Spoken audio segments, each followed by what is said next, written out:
Hello, both sides of the conversation family. We welcome you to this virtual space crafted especially for you. My name is Jada Curry, and I'm both sides of the conversation's marketing director and graphics design specialist. I want to take some time to ground us all as a community into this space we're about to open up in, so let's go through our community standards. Both sides of the conversation is providing a safe and honest space for open conversation, so we ask that you all be respectful of that. We also ask that you be respectful of each panelist, host, and participant.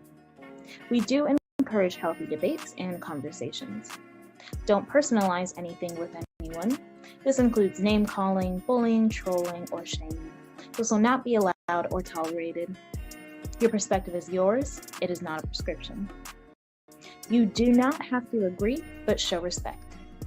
These community standards apply to all of our live shows and any virtual spaces that we hold on social media, including YouTube, Facebook, Twitter, or Instagram. We want to make sure that we are caring for each other as a community. This is our priority in all of our endeavors as both sides of the conversation. With that being said, I hope you enjoyed today's show and continue to stay in touch with us via YouTube, Facebook, Twitter, Instagram, or all of them. All right, thank you for listening and see you soon.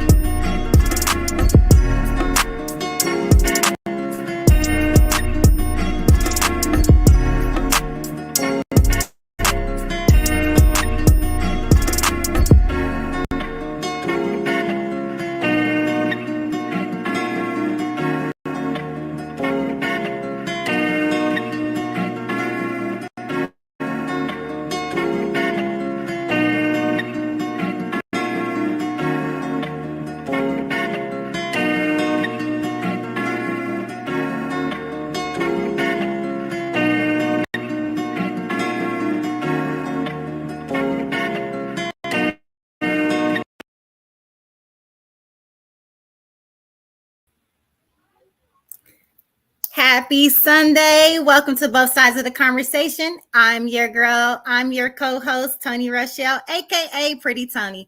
What's up, community? I am super excited, okay? I've been waiting for Sunday to get here all week because I wanted to be in this room with all my girls. I got all my girls here both sides of the conversation today. And I already know it's about to be some conversations, y'all. So I hope y'all are ready because we got the ladies here and we got some stuff to talk about.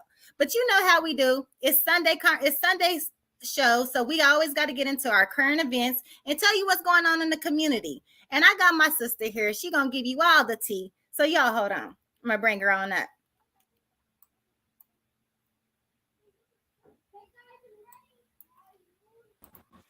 Hey, Shiny V. Hey, Miss Pretty Tony. Hello, community. I am coming to you on behalf of both sides of the conversation with our current events. In world news, Biden administration announces a deal to expedite millions of doses of monkeypox vaccines. Also, we have Russia is awarding $16,000 to women who have 10 or more children to combat the country's declining population. Federal Trade Commission is sending more than $822,000 in refund checks to victims of debt relief scams. In our community event news, we have the Western Edition Music Festival, Saturday, August 20th. That's late news. Sorry, you guys. Our open house memorial dedication for Lieutenant Governor Desk installation. That will be August 25th at the Masonic Building from 5 to 6:30 p.m. at 258 Masonic Street in San Francisco. The link is below. Also, we have the Black Futures Artists in Residence Program. Open call for new applicants. The deadline is August 26th, next Friday. The link is below as well. The Recovery Day, Voices of Recovery, will be Friday, August 26th from noon to 3 p.m. And the link is below. Well, the information is below. Faulkner Park, Eddie and Jones Street in San Francisco. Patrol Hill Family Day on the Green, August 27th from 11 a.m. to 6 p.m., 801 Arkansas. The information is also below. The Biology for Stress and Trauma, the Biocultural Journey to Healing is August 27th from 10 to 1 p.m. The link is below as well. Next, we have 2022 Nonprofit Boot Camp, Tuesday, August 30th at 9 a.m. to 2 p.m. Ruth Memorial Theater. That's 4705 3rd Street in San Francisco, California. The link is also below. You have San Francisco Black Cowboy Family Day Parade and Festival, September 3rd at Gelman Park. The parade starts at 11 a.m. and the festival is at 1 p.m. That's at the Bayview Opera House. Contact Reverend Birch, and the information is below. The King of the City Softball Tournament is September 4th at 10 a.m. at Gilman Park. That's 903 Gilman Avenue in San Francisco. We have the Labor of Love Telethon, National Life Insurance Awareness Month, Monday, September 5th, 10 a.m. to 2 p.m. That's 330 Franklin Street, Suite 259 in Oakland, California. The link is also below. There's also the 15th Annual Abundant Life Health Ministry Network Gathering Symposium for Faith, Health, and Community, which is an online event, September 10th. The link is also below. 2022-2023 Second Annual Kindergarten Kit Box. Get the box of educational and enrichment support. The link is below. You have the San Francisco Smart Money Coaching for free confidential financial guidance, and anyone living in San Francisco working, receiving services in San Francisco. The link is below for an appointment. And also remember to donate to Uncle Stink. GoFundMe, the link is also below. Both Sides of the Conversation is continuously looking for volunteers. If you're interested, please feel free to contact us at www.bothsidesoftheconversation.org. Our next upcoming show is Hitting Gym, Tuesday, August 23rd at 7 p.m. and Thursday, August 25th at 6 p.m. That's it for our announcements. I hope you guys enjoy our show. Thank you.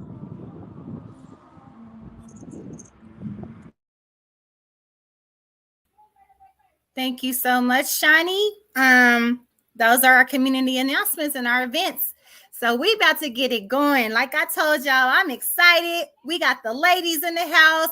We about to get all up in each other's conversation. So I'm going to bring up all the ladies from both sides of the conversation, and we're going to get right into it.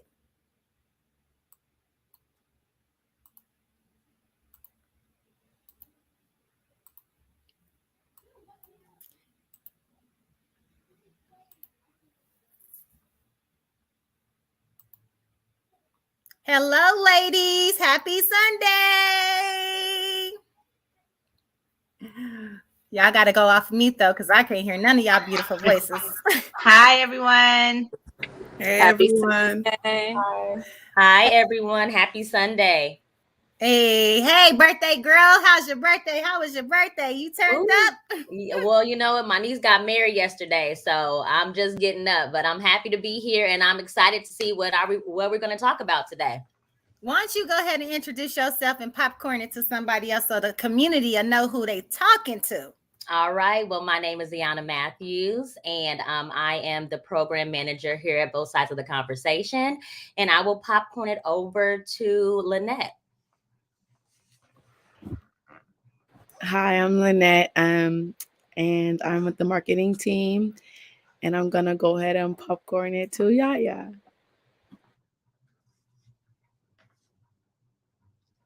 Sorry. Hi, I'm Yaya. I'm with the production team. Can't wait to talk about today. I've been waiting for this. We got some stuff to talk about. And I am going to popcorn it over to Tiana. Good afternoon. Happy Sunday. My name is Tiana Gramillion. I'm the president of the board for Both Sides of the Conversation, and I'm also happy to be here joining all of my lovely ladies today. And I will popcorn it over to Yaya.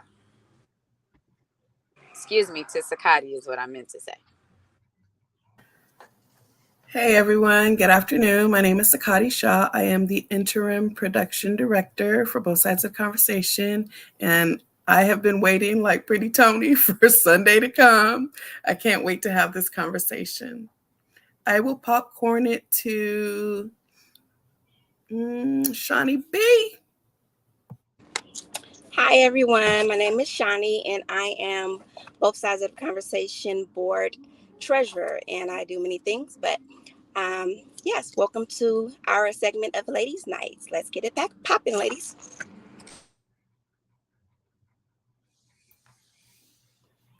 Did we get Nia? Did she Oh, talk? I'm a popcorn it to Kendo. Hey y'all, I'm Kendall. I am doing good today. I'm excited to be on here, excited to talk with everybody. And I'm gonna popcorn it to Nia. Hi everyone, I'm Nia. I'm doing pretty good. Just got home and I'm ready for the show. Did everyone go?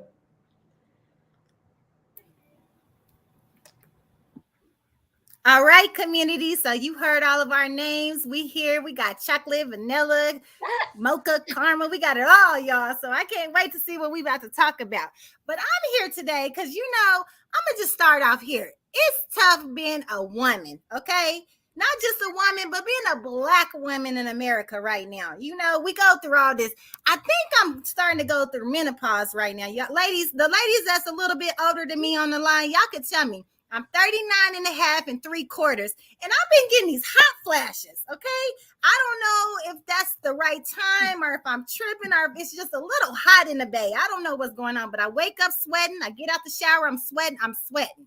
Okay? So y'all got to let me know. Is this the right age where you start getting menopause or something? Your body start changing? Because being a woman is tough, right? You're definitely going through it. I knew it. It's coming, girl. It's coming. You about to be 40. It's coming. You on your own. Yeah. I have hot flashes. I have hot flashes. When I was in my late 30s, I started having them. Now I'm in my 40 something and I'm still having them. So you definitely going through it. Some are lucky and they don't get any. I know a few of the ladies probably don't get any, but I know that I sleep with a fan and the air on sometimes. So yes, look, you're not alone. I'm gonna start making fun of my mom because she carried around a fan on her neck. So now I'm gonna have to go find me a purple one so I can be cute and make sure I got some air, okay? Because I'm hot. Well, I beat all y'all to it. I started having my good old run in with hot flashes at 34. Ooh. And they've been beating me up. But I'm thankful because our flow don't bother me no more. Okay. Not flow. That's just a piece of what women have to go through every day. But we got so many other things that we have to tackle on a daily basis, ladies, right? I mean, anywhere from being a mother, going to work, dealing with coworkers, dealing with your neighbors, dealing with family members. And women, we like to take on everything on our shoulders. So ladies, tell me how your day-to-day go. How do you ascend through this life as a woman? And this is for anybody. I think for me, you just have to keep on keeping on. And that's what I think a lot of women do.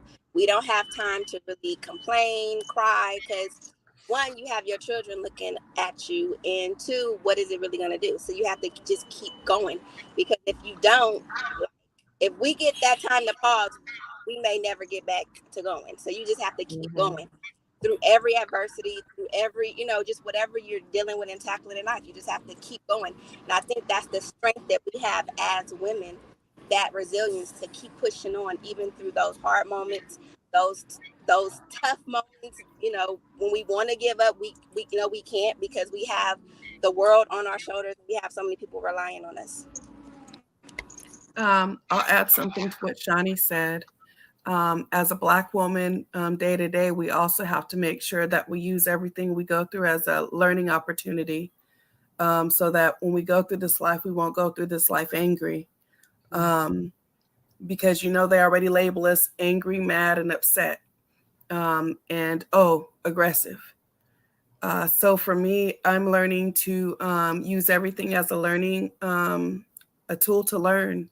to educate me daily on something that I can change, because everything is not about everybody else. But what can I learn from the situation that I was in? How can I change it? And how can I teach my daughters that it's lemon, but we're going to make lemonade, and we're going to, keep it pushing, because this world wasn't intended to be nice and sweet, but it's a man's world, but it ain't nothing without a woman's touch. So I have to remind myself daily, they might knock me down, but they're going to be looking bad with me. You know what I mean? I got to keep going, keep pushing. And if I see my sisters being attacked, I got to step back, stand up with them, put my armor back on so I could, be armed with my sisters. Because there's one thing that people say, and I hate it to be said, because, when you speak something into the atmosphere, it does have to turn into something. So I have to revoke the curse. I hate to hear people say Black women cannot work together, because I see 3, 6, 9 of us right now.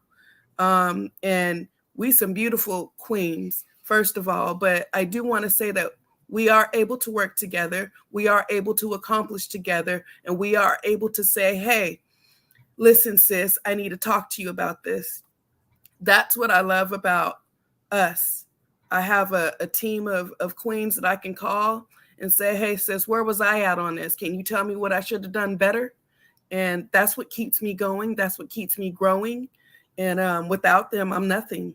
You know what I mean? So I think as a Black woman, it's important that we learn from every interaction we are in, and we have to not polarize, and we have to not take things personal. That's absolutely true, Sakati. And to piggyback off of that, we all go through our hardships in life. I just experienced 3 deaths in 2022, but I know that I have my sisters that I can count on. There's times where I call Shani, where I call Kiana, where I call Sakati. And that's what's helped me get through some of the situations that I've gone through just within this year, the past couple of months. And, being a Black woman, being a single mom is hard. It's hard. But the joy in it is that I know that my strength comes from one, from God, and then from 2, that I have a village and my community, which you guys are, So that's something that, helps me get through the things that I face, day to day. I'll go ahead and add to that. I also had 3 deaths in 2022 already. And that was difficult for me, but pushing through every day, as Ayana said, you keep your faith. You remember that you have mission and purpose. You have your little ones that are watching you, and you have to keep on moving forward. Even though we may be tired, even though we may be stressed out, we always find a way to push through and keep it going. And self-care is extremely important too. And having someone to talk to, having a positive outlet, having someone that you can confide in, know, and trust to help motivate you, inspire you, and keeping you going also helps.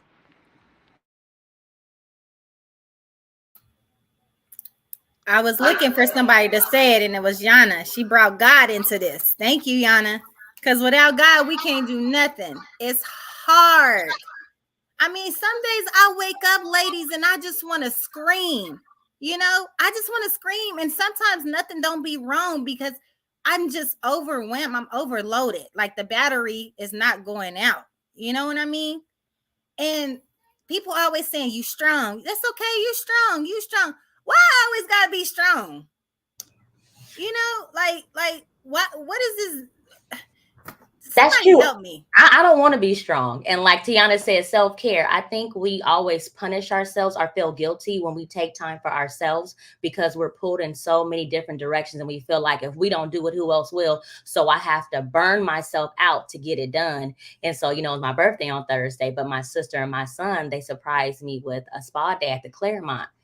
And so I had got there at 9:30, y'all, right? So I did my massage, did my facial, and I was like, let me just sit in the lounge and just relax. Y'all, I didn't wake up until 2:00. I said, oh my God, I got to see about Thelma. Oh my God, because I take care of my sister.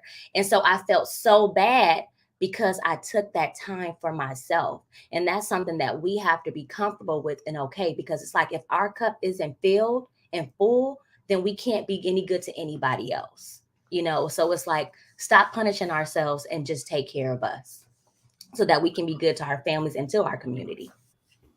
I definitely agree with what that. you say. Yes. I was going to say But also women are underrated, which a lot of the times I feel like either we're too sexual, we're not sexual enough, we're too hardworking, we don't work hard enough. It's like we have so much weight on our shoulders, especially as Black women. We've dealt with a lot, we've seen a lot. We are it's always Big Mama is always the one that holds the family together. It's always the women that hold the family together. You usually see the men get to go off and have affairs and have other children and this and that, but the women are the ones that are stuck having to hold the family together. When it's a hardship, when something is going on, when something good, something bad, whatever, it's always the women. And what Ayana was saying is true. Like, we have to sometimes allow ourselves to heal, allow ourselves to rest, allow ourselves to just be ourselves. I think when you take into play single parenting or just a single woman, or you're the one that's in charge of everything, you're the oldest, you're the one that's doing all of this, then it's hard sometimes. And I've learned, for me, I need a peace of mind. So one of the major things that I do no matter what is every year for my birthday, I take time for myself. Now, of course, I try to push in a couple of other times during the year, but every year for my birthday, I take time for myself, because I look at it as this is my day to celebrate me on all my hard work, all my accomplishments. Sometimes you're not going to get this.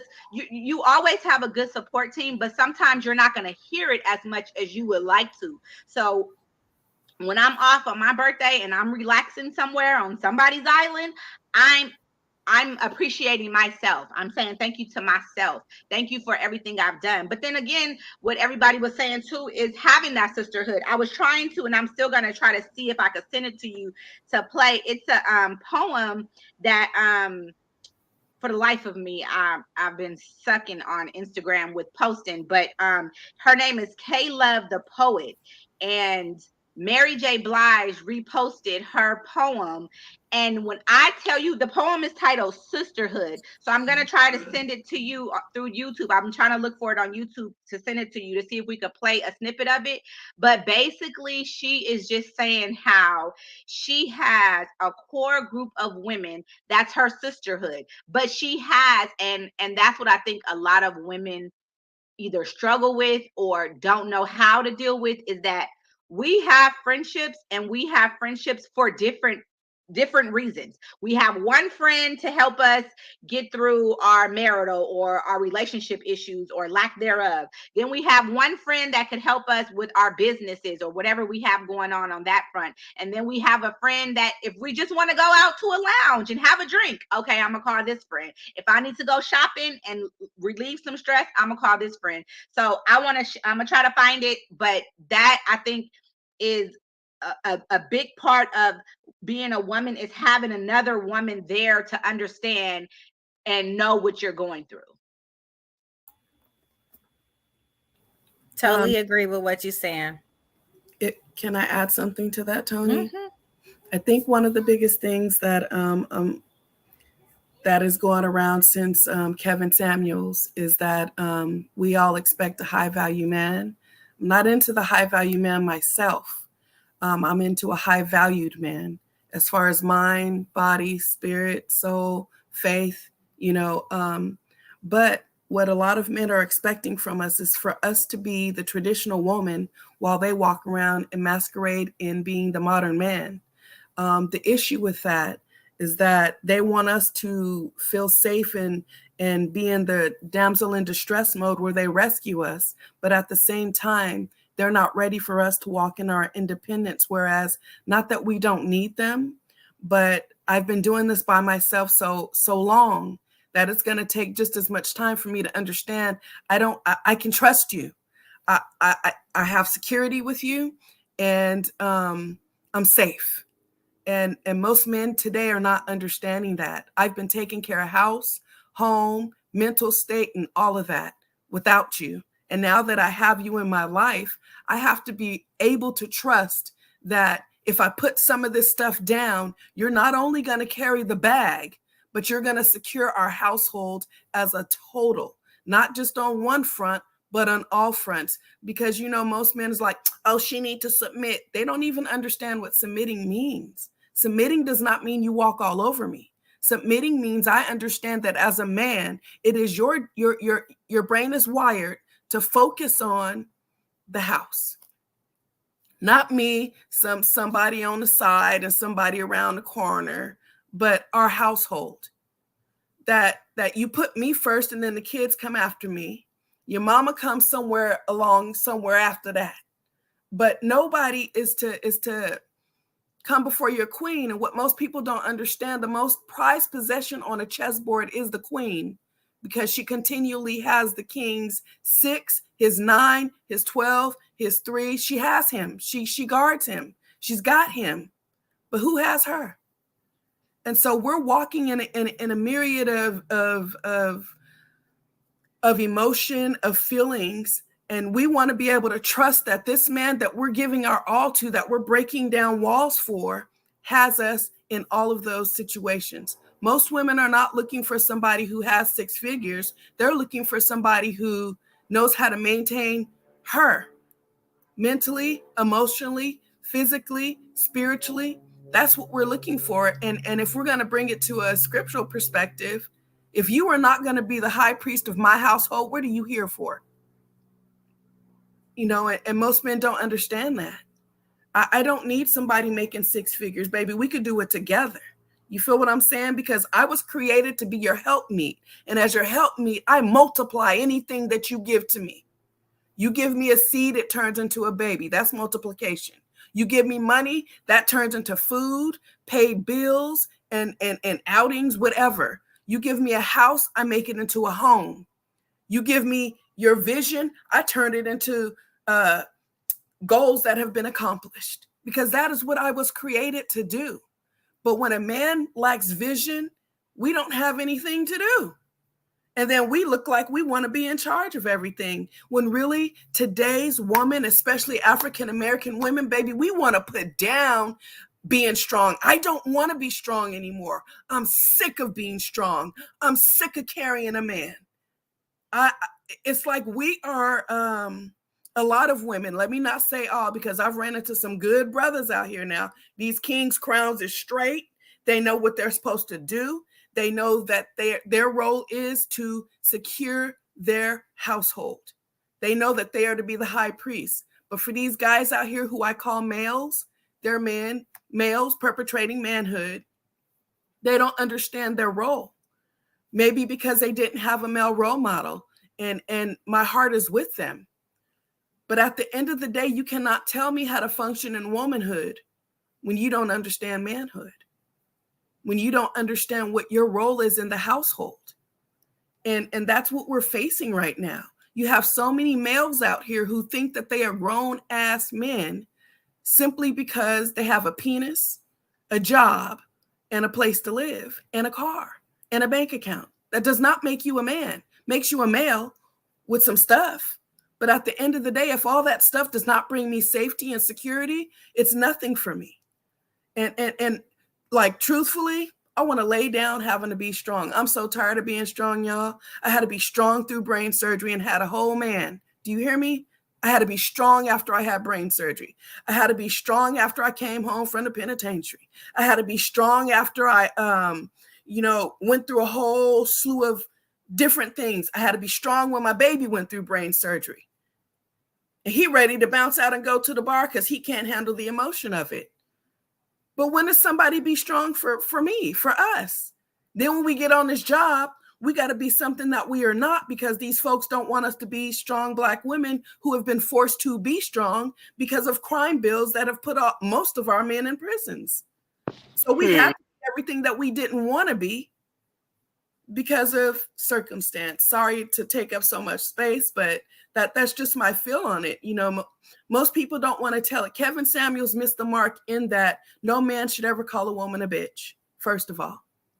Secondly, he missed the mark in that he had some very good things that he was presenting, but you cannot talk to a queen as though she is a pauper and expect her to receive what you have given her. It doesn't work that way, as well as you can't do that to a king. So where he missed the mark even more so is that he said in an interview, he released something and he said that I'm not making money and I'm not making headway telling these men about themselves because they don't want to hear it. But I promise you, when I get on here and I berate and talk bad to Black women, I'll get all the followers and I'll make money because no man wants to be confronted about his ill behavior. And what did he do, y'all? Exactly what he said happened. So as long as he's telling us what we need to do to make them happy, well, boom, we're okay. But I do agree with him. Modern women, they need to take a whole stadium full of seats. They do. They got to. They got to grow up for self. They got to learn to love self. And they got to understand that security is what you're looking for. But first of all, love yourself. Love yourself. That's it. I'm sorry. Sakati For, said a whole lot. and, It was and packed. don't apologize for it, okay? We unapologetic for all of that, okay? Right. She had to get that off her chest. And thank you. Thank you. We needed that. Yes. I want to hear from the youngsters on the mic. I want to hear from, we got some young ladies on here. Tell me how you've been ascending through the world as a Black woman. Because I know it's tough out here right now. We in the community want to hear about it. For me, I try to lean on my friends. Obviously all of my friends, my girlfriends are Black women, right? We're young women, all going through the same thing. We're in college. We're trying to navigate through the world. So I lean on my friends, um, Nia and Deja and my other, young woman friends that are going through the same thing that I'm going through. um, and there's things that are hard. There's financial aid. I'm trying to figure out how I'm paying for college and car insurance, stuff like that. New things to me as a young woman that I haven't really had to deal with before going into adulthood, that I'm trying to figure out. But leaning on my friends, leaning on going to church on Sundays, leaning on God. That's kind of what helps me get through that.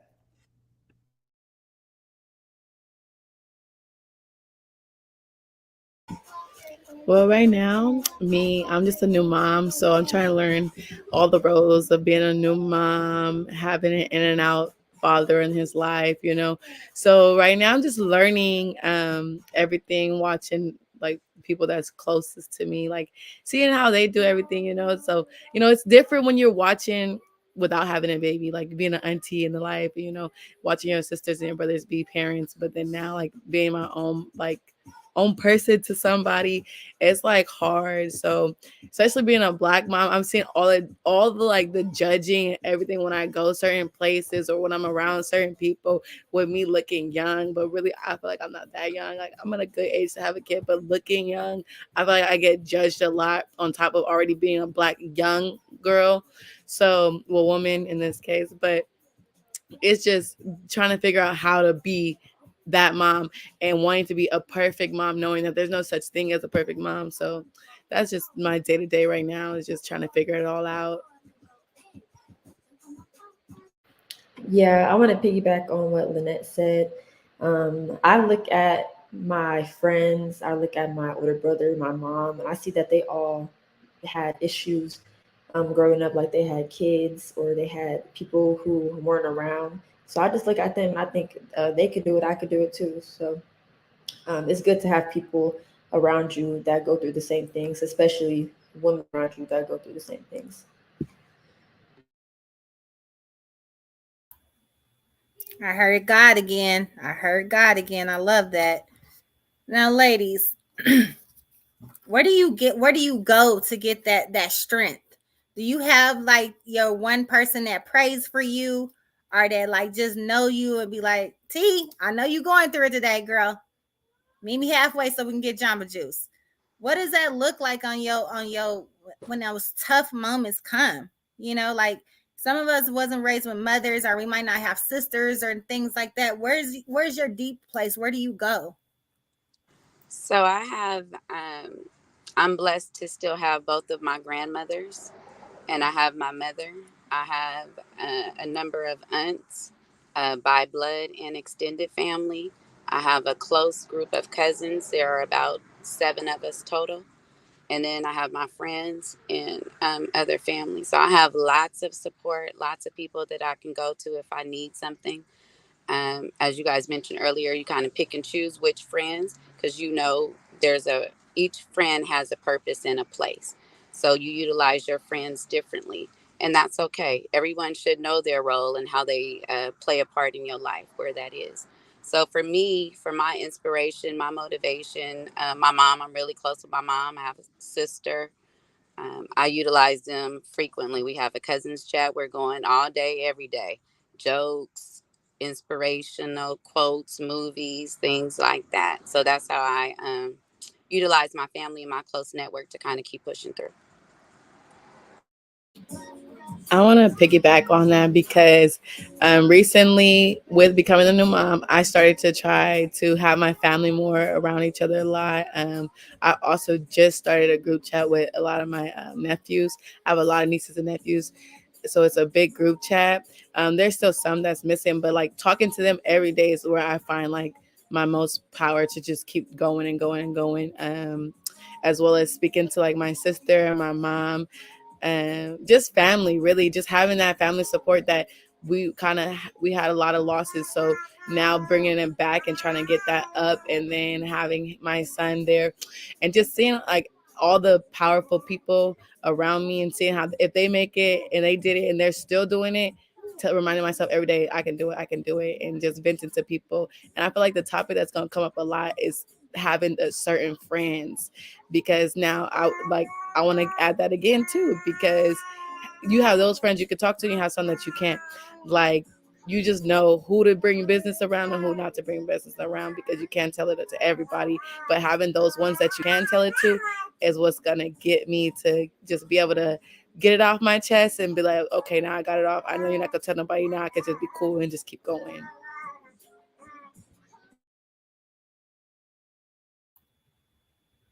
I'm loving that you guys all have support systems. This is beautiful. But we have a lot of women out here that don't have that support system. And I think somebody said it earlier on this platform. There's a stigma that like women can't get along. And that stigma is true. So let's keep it real and dive into that. Because a lot of times when you're younger and you're working with a lot of older women, I don't know what it is. Like, can somebody tell me what it is? Why don't they go into the mentoring position versus the hating position? You know what I mean? Like, I never really understood, like, why is there older women around me that don't want to love on me, that don't want to teach me, that don't want to help me not make those mistakes that they were making? And I'm not even talking about like your aunties and stuff, because you're not around your family 24/7. You're around like coworkers. You know what I mean? You're around people that's not relatives. And they're most of the time, in my experience, they have been Black women, Black women that's not uplifting each other. And we do have attitude problems, but there's a reason why we have attitude problems. You know what I'm saying? So I just wonder, have anyone else on this platform experienced that? And if they have, how do you go about doing that? What do you do? Girl, you are preaching to the choir. This is something that happens all the time. And for me, in the tech industry is where I've seen a lot of it, because I'm in the tech industry, been in the industry for about 7 years now. And I feel like women, especially Black women, I've had this problem where I've had a lot of Black women, some of them actually my friends, or so I thought, that were in that industry. And I'm, hey, how can I get in? Can you help me get in? Oh, you could apply. You could just go and apply, because their thing is, I struggled to get up here and get in this position, so I'm not going to make it easy for you. I'm just going to let you struggle with me. Why do we do that when in other communities, we not gonna talk, but we know what side we talking about? In other communities, my son could have just gotten out of jail, and all I gotta do is call my coworker. Hey, my son needs a job. Hey, my daughter needs a job. She haven't had a job in a few months. She needs a job. Can you get her a data entry position, or can you have her be your admin? No problem. But for us, it's always a struggle. One is for sure competition. And a lot of the times women like to see you doing good, but not better than them. Period. That's always how. Go ahead. Sorry, Sakai. I don't know. I think the biggest issue at hand, though, is that most people are. So I dealt with this at a nonprofit. When she realized I could do her job and maybe a bit better, things started getting shaky for me. And I realized she had an issue with me. When I was speaking to the executive director, she kept walking back and forth, back and forth. So I confronted her. I wanted to head it off at the path. And I asked her, is there anything that I can do to make you feel comfortable with me? I don't want your job. I don't want to be where you're at. I don't want to do management. Is there anything that I can do? Oh, no, I don't have a problem with you. And I left it alone. I gave her the opportunity. I left it alone. And I started looking at myself. What can I do differently? So I said, okay, well, maybe I can stop sharing resources. I can stop sharing things that I've researched. I can stop sharing, God always downloads resources to me. He downloads things to me that it's amazing. And I quickly share with whomever I realize he gave it to me to give to. So I stopped sharing, and then I got, well, why aren't you sharing information? Well, when I did share information, this is the feedback that I got. So I stopped sharing, and I explained to this executive director the issue. He started watching, and he said, yeah, you're right. But this person wasn't Black. I have issues. I won't say I have issues. I tend to notice that white women find me to be their issue. They come across, oh, you speak really well for a Black person. And I'm like, whoa, wait, time out. I speak well for a human being. Don't do it. But I think the bigger issue is that when older Black women and men, I'll just say it this way, when older men and women are in a position and they see Yo Young behind coming in, they automatically start thinking, how do I secure my position even more so? How do I fortify that this youngster is not getting ready to take my job away from me? And I think that that's basically really what it is. They're afraid that we, with our young perspective, knowing more than what knowing what they know and now some more, because many people are not getting, they're not getting retrained, not even retrained, but they're not continuing their education. And I love going to school, y'all. I'm still in school today.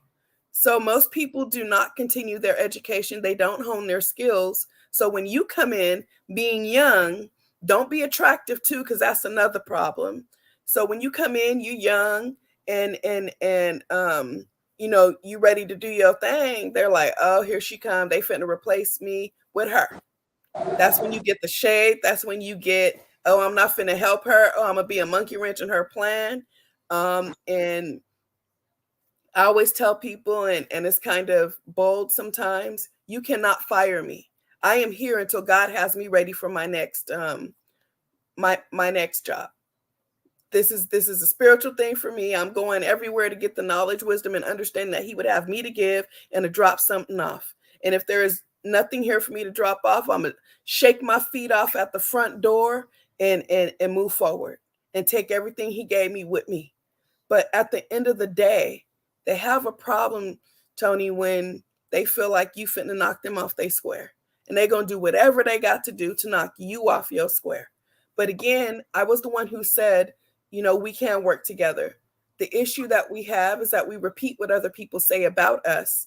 And like I said before I said it, the universe returns back to us what we speak. Speak those things that are not as though they were. That's scripture. So we're speaking what's not as though it were, and we're making things right. God performs whatever it is that we say. He's waiting for us to say whatever it is that we need. And if you keep saying, oh, well, Black women can't work together, well, guess what? They not. And so we've been speaking a curse that was spoken to us. And we continue to curse each other when we speak those things. And I'm not saying you, please don't, but we curse one another with the things that have been said to us. Like all black men don't take care of their kids. But if you go and look at statistics, which they never speak about, black men are the number one man out of all human race to sit down and eat with their kids, to play with their kids, to be involved with their kids, and to know what their kids are doing. When you would think it would be the white man, which is, no, it's not. That's statistics that they did, not me. So we can't keep repeating what they tell us about ourselves. We always have to repeat something better, something greater, and we always have to make sure that what we do say is a blessing and not re-speaking their curses. So on today, I'm rebuking that in the name of Jesus, because we can work together. We are working together. And if your crown is crooked, I'm straightening it up. And I hope you would straighten my crown too, in love. Amen, Sister Sakati. I totally agree with what you said. And it's so crazy how my experience in like the workforce and the work field has been totally opposite. Like, I've been amongst queens and they've always pushed me like, hey, Ayana, I want you to go for this position. Come on, do it. And I've been the one that's been like, no, I'm not ready. But I've always been in those situations where they've always had my back and they've always been supportive. Like, I can remember one time when I was going to be Oakland PD. And I'd interviewed with a Black lady, and it was like an Asian man and a Hispanic man. And that Black lady, when I tell you she was like this, interviewing me so into me, I got the job. But I didn't take it because I went to Kaiser. And then when I got to Kaiser, my manager was this Black lady. And the whole time she was there before she retired, she was like, Ayana, I'm about to retire. I want you to be a role manager. And I was like, no, I don't want to do that. So it was just like, how do we get more queens like that? That's really like trying to push us and elevate us to the next level. And I think that's something that we need to strive and really focus on, is really just becoming like unified and really like sisterhood centered and wanting each other to ascend and elevate. We need us a cage. That's what we need. We as women need to start doing what these Black men are doing. The 100 Black men of Silicon Valley, the 100 Black men of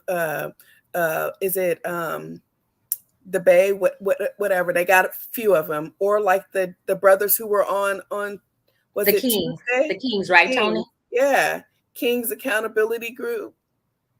We need things like that, and where I will say that we beat these kings at, we'll call a sister and say, "Hey, sis, this is what's going on."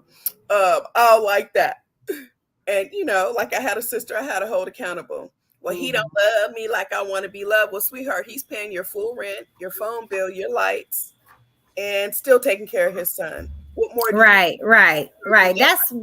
That's why as women, we all got to hold each other accountable. And yes, we had the gentlemen's on earlier this week, and I was like, I was so emotional about how much they was loving on each other, how they just, it just seemed like, I was like, dang, am I supposed to be a man instead? Because I need to have a drama free like that, because I really was trying to figure out like what was the secret of them being able to fellowship with each other and have each other's back and be there for that, because that's just not always portrayed as a woman, and I say this community, we got to get better.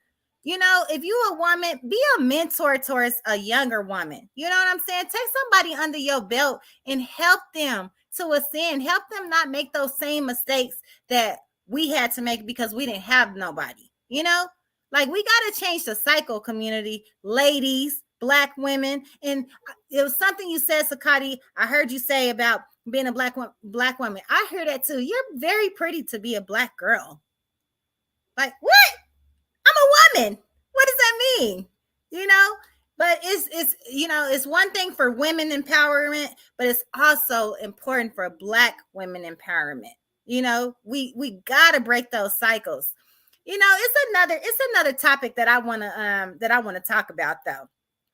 Okay, I didn't tell y'all my age too many times, and I'm gonna tell y'all again. Yes, my last 30s, y'all. Don't be laughing at me, Mia. Listen, what's going on in the dating community? Because I either getting the 21-year-olds that's trying to holler at me, or I'm getting the cat daddies that's hollering at me. What's going on in the dating world, ladies? Are y'all experiencing the same thing I'm experiencing?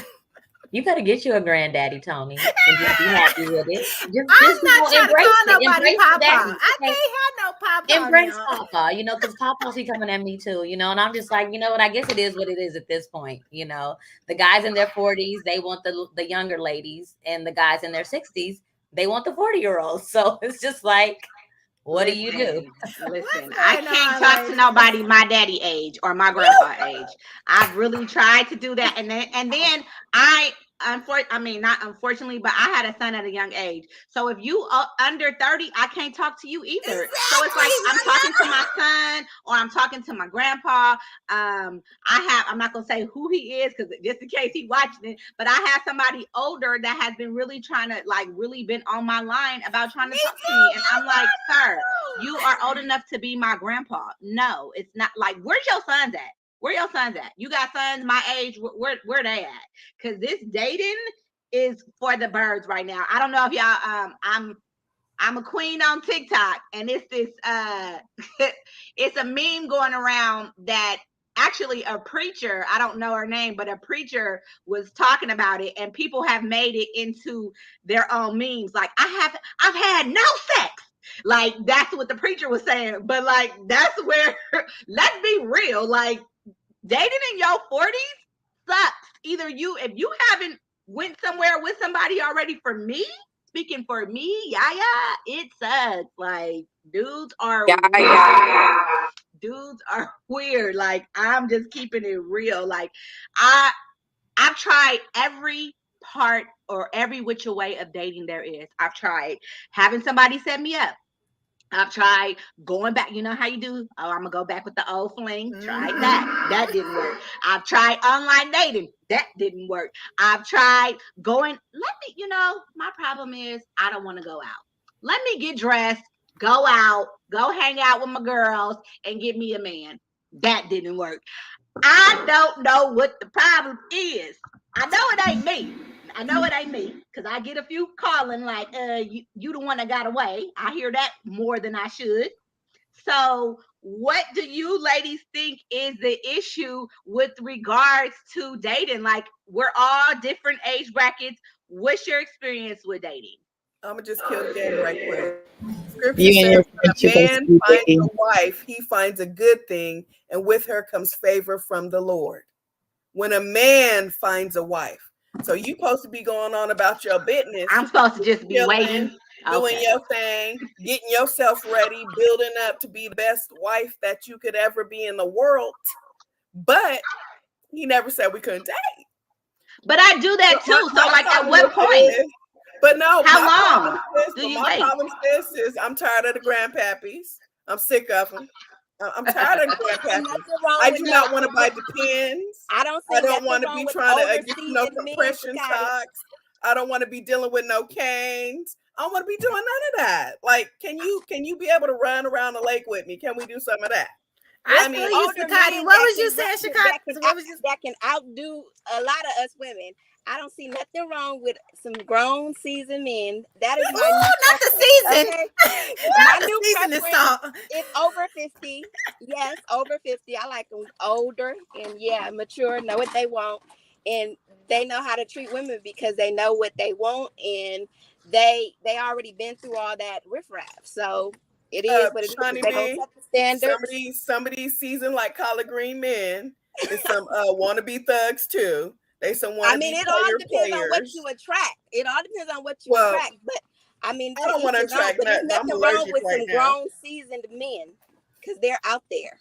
Trust. I'm not about to play with they you. Are definitely out there. They're out there. Trust. Says the woman who's engaged. I'm like, I'm like, I feel like I didn't try different. And I said, am I already dried up, Lord? I got 2 kids. I done been divorced. Like, am I done? And I don't like my other races. You got to be having some black in you. I'm sorry, other races, but I like my Tony, black men. So, Tony, no, you're not done. I also was divorced, 2 kids, still living, 40s plus, as my niece says, about to be half a century years old. So love can still be found. There are definitely some men out there, some black men still out there that are looking for a woman. It's about dating intentionally as well, though. So dating That's true. intentionally, not wasting your time, knowing what you want and what you don't want, and choosing correctly. A lot of times we pick wrong, right? We Right. pick the wrong person. We pick he will do right now. We pick I just want to go to dinner. This is a good waste of my time. Someone to do things with, but we're not picking for the long term. So we have to pick differently.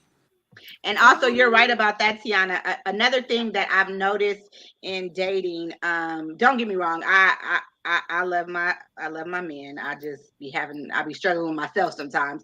But what I've noticed with relationships, or when you're trying to get into a relationship, is that a lot of times we get into the relationships at the wrong time.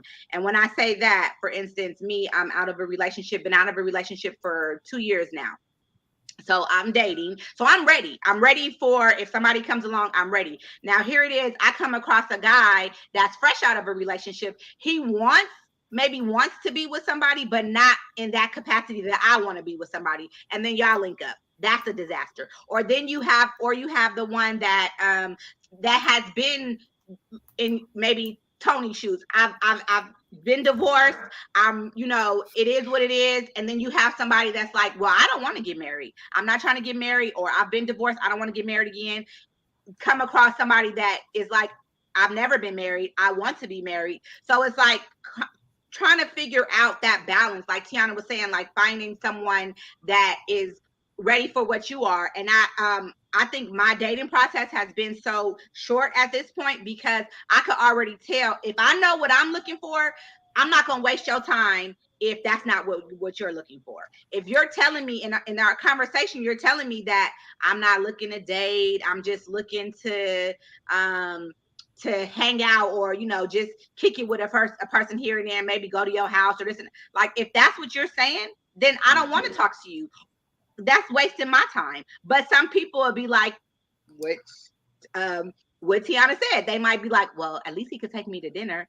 And then now you're getting caught up in whatever may come about from that. And now he's stringing you along, or you stringing him along. And then it's like, you're not allowing for somebody else to come in, or he's not allowing for somebody else to come in that's more on your line. So yeah, listen. One of the Wait, I can't hear you. Say that again. I'll try it. Can you hear? It's a yes. Okay, I hear an echo. Sorry about that. Timing is everything. Yes. I was definitely not looking for anyone, and it just happened at the perfect time for me. Another issue is, or something that you said, oh God, I lost my thought that quickly. Oh, sometimes we have to change what we're looking for. Mm-hmm. So we may be looking at things that we think that we want, but may not be what you need. So you might need something different and be looking at those that you may not ordinarily look at. And also when we're wasting our time, if you will, just a quote to use that phrase, your block could be blocking your blessing. So you have to pick wisely, remove some of those high standards that we tend to have. Sometimes we want them tall, dark, and chocolate. And maybe he has to be a little shorter and a little lighter than what we are looking for, and try something different.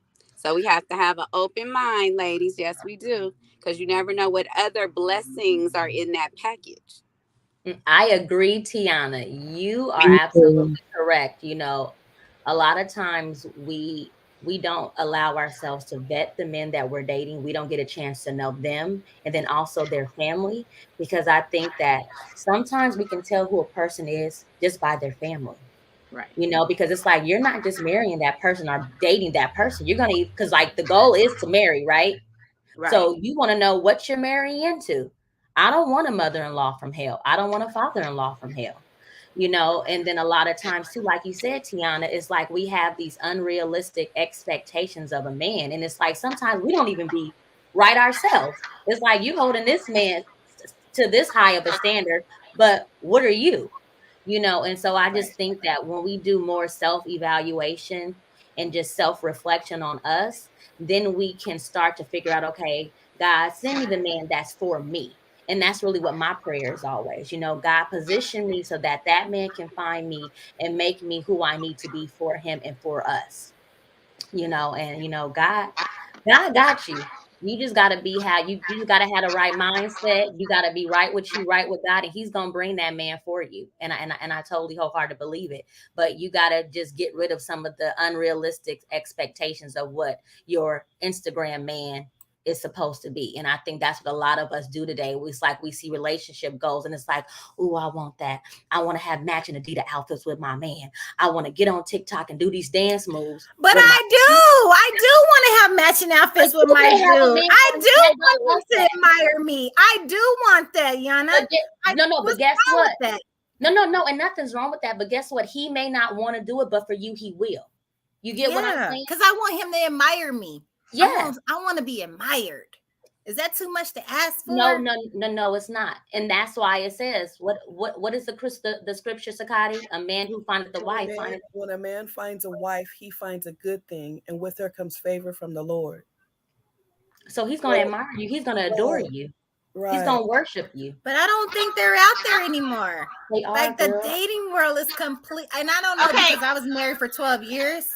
So I'm like, am I just rusty? Because what y'all talking about? You're not it's just social media. It's this new generation we live in. Let's be honest. This new generation got these men thinking that, like Yana just said, these men thinking that it's supposed to be this way and that way, this, that, the third, and it's not going back to like the old school days. That's probably why Shani say, them 50 and ups, they got it because they got that mentality. Look, I'm young just talking, y'all, but they got mentality that they probably came from a household who really taught them how to be a man, how to be there for a woman. And this new generation, let me tell y'all, this new generation, these boys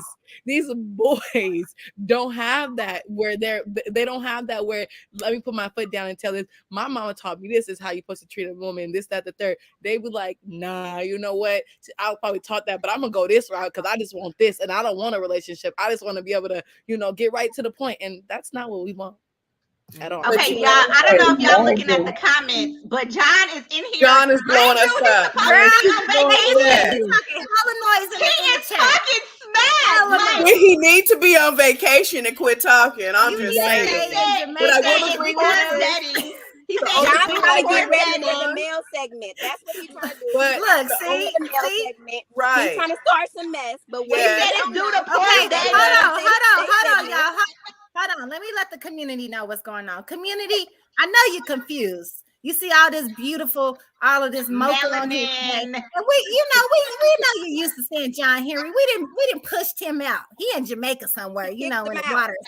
Okay, but he all up in the comments because this is ladies' night, ladies' day. John, you need to go get a pina colada or something. Okay, we got this.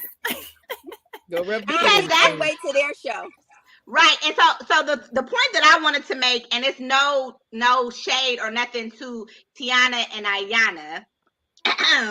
But see, when I feel like you have a different mindset when you're already in a relationship.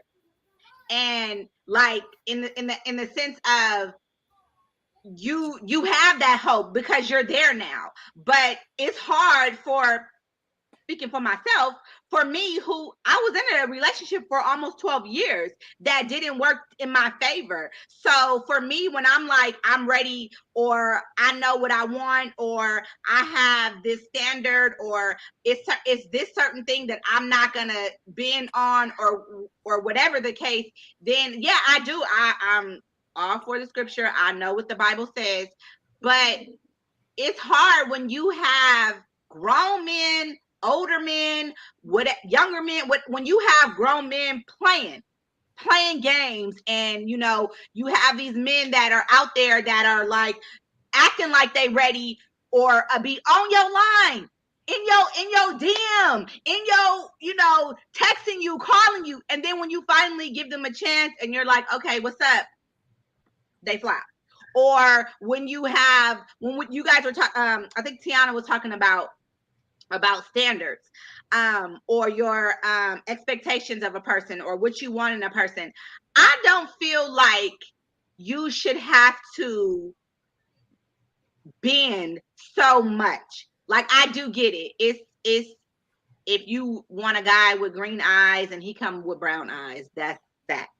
But I feel like it's certain things that if you can't get it, I'm not gonna say what my issue is, but I feel like it's certain things that if you can't get that out of your head of this is what you want, and you say, okay, for instance, I want this person to be this specific way, and then you're like, okay, no, I'm gonna just let it be open. But then in the back of your head, that's all you're thinking about. If you say you want your person to have straight teeth, and then you meet somebody with crooked teeth, the whole time you're gonna be looking at them and focusing on their teeth, because that's what you know, that you don't like somebody with crooked teeth. You know what I'm saying? Like, not, I don't know if I'm explaining it right, but I just feel like some things, you know, like, yeah, if your standard is high and you like, I want a rich man, and you're not in that level, then that's something different. But some women, they want that and they get that, and they don't be on that level. So I just think it's just a different thing. But I noticed that when women are already in a relationship, their tone is a little different from somebody that is single, that is going through the struggles of the single life. Can I say Okay, something? go ahead, Can I Sakai. say something real quick? Okay, hold on. Kendall wanted to say something. Oh, She been waiting to say something. Let's hear from the youngsters. What you have to say, Kendall? Oh, I was just gonna say, being younger is kind of hard because everybody's growing, everybody's trying to figure themselves out. So some of my non-negotiables is like, I don't want somebody that's not going nowhere, or you sit around and smoke weed all day and you really don't have nothing going for you. And so it's hard because it's a lot of stuff that I feel like is a non-negotiable, but for other people it's not a non-negotiable. So I'm still kind of like waiting, I guess, if that makes sense, trying to figure out what the issue is, because I'm like, I have these standards that are higher, but and I don't want to lower them, but maybe I should lower them. It's like it's hard to kind of try to figure that out. And I'm still young, so I know like I have the rest of my life and everything, but um trying to navigate what to compromise on, what to not compromise on. It's difficult. Trying to figure it out. Kendall, I was Yeah, gonna say to you, dating at this age is kind of harder because most men or boys, we would say, they're after the wrong things, or they're after one Right, thing, yeah. and it's just a little more difficult, especially in college. College is real big. And I'm gonna tell you right now, these boys are not focused on one girl. They're focused on 10 others besides you. So it's a little bit harder to date But at it's this not age. just our age though, guys. That's what I'm saying. It's become this whole new little generation that we have right now, the society that we're living in. It's everyone. Like, let's say I got a sister, right? And she probably got some friends on her line or whatever. But whoever's on her line got 5 other girls that are on that line. And that's my sister, probably 20 years older than me. 20 years older than me. And I'll tell her and I'll tell her the same, like, we don't trust these men. And it's sad because they'll come to us in the beginning like they're all peaches and gravy. 2 months, 3 months later, oh, you see a different side of them. Like Kendall just said, you don't want nobody who smoke weed all day. Oh, they're not gonna show you that right away. They're gonna show you that when they get comfortable. 4 months down, you caught feelings. Oh, now you seeing their true colors. Now they popping out who they really are. And that's the society we live in. And that's why these men ain't, if y'all know, y'all know. Okay, And let then I'm the me type say of something real person to quick. I where, want to address John. First, I want to address John and saying that, yes, you are right, John. We pick the man and y'all pick who you're going to marry. We do that. We know if we're going to let you hit and if we're not going to let you hit. We know if we're going to talk to you or if we're not. And y'all are the ones who choose who you are going to marry. You're right on that. And you are also right that we pick these men. But what I would say to all my sisters, honestly, we got to stop ignoring red flags. That's our fault. We ignore red flags and we allow things to go on. Lynette, you know he smoked weed because you smell the weed on him, but you want to make it seem like, oh no, I could just work with that for a little bit. I've met some nice young brothers that are in a program that I look at, and they some upstanding young men. But right now in your lives, you shouldn't be looking for a husband or someone to have a long-term relationship. The only long-term relationship Nia should be having is with them school books and a professor who's teaching her. No direct hits on you, Nia. I'm just giving an example, so please don't take it personal. You cannot be the best student when you worried about a boy. And that's all they are right now. Science has proven that men do not mature until they hit 30. That's science. That's not me, that's science. So I think I it's you're disagree with different. that. expecting, but if Yeah. you were expecting to have somebody who is fully mature and knows what he wants in their age group, you're out your mind. But when you get to these older guys, part of their problem is they've been hurt too. And we're not looking at that. And if we're putting these negotiables, non-negotiables, we have to also make sure we're bringing something to the table. If we're expecting them to bring the table and have stuff on it too, we should be bringing something to that table too, because again, we were created by God's hands to be a helpmeet. What are we able to help him with? What are we bringing? Because if all you bring is nagging and complaining, you're bringing nothing that's going to grow anything. You want him to be a six-figure man? What the hell are you doing? You can't be reciprocating what he's doing if you're not where he is. You don't want him to be lazy, but you had one job in 12 years. Come on now. So a lot of us have these high expectations, and I'm saying this as a single woman. Yeah, I was in a 27-year relationship. All he wanted to do with his time was kick it with the motorcycle club. Then when we get, I tell him, hey, I can't do this no more. It's done. Now he want to So I figure have out, a okay, we question. can talk. So those are the Question. things that I should have looked at. I have plenty of red flags that I chose to ignore. And a lot of the times we're not assuming responsibility for the wrong that we're doing. And like John said, we love to baby these boys. We do. But I don't baby my son. You see, my son got it hard. My mom was like, oh, don't do that. You're going to hurt him. And First you of know all, that's another that's my subject right job. there. A Yes. lot of these men are mama boys. But Let's talk Tony, about these they're mama boys. mama Like, boys because we refuse to understand that it is our job as a mother to make sure that our son does not become an endangered species. It is our job to make sure our sons understand what they need to do in our government, that they will be able to live successfully that in the ain't what I'm United talking States about. government. That ain't what I'm talking about. I'm not trying to go on a date with you and your mama. Okay, No, I but don't need to that's do what that. I'm explaining I to don't you. need to wear red because that's the favorite I color of your get mom. it. And It's that's what I'm those explaining. things. It's Hear me those out things. though. And even as mothers, as us, if we're raising sons right now, we need to check ourselves. Because I do Yes. that to I have a daughter and I have a son. And what I've noticed with my son, he'll run and he'll fall. And I'll be like, oh, are you okay, baby? Let me see. And then my daughter, I'll be like, oh, girl, you be all right. I've had to check my own self from that because it's like, he's a boy. He's fine. But why am I babying him? And then my princess, I'm like, oh, you're fine. So that is big in the community of like us raising our sons different than our daughters. Like, and it's messing up the dating world. And I agree with you on that. And that's what I was saying to you. I was hard on my son, but I also taught my son what he needed to know.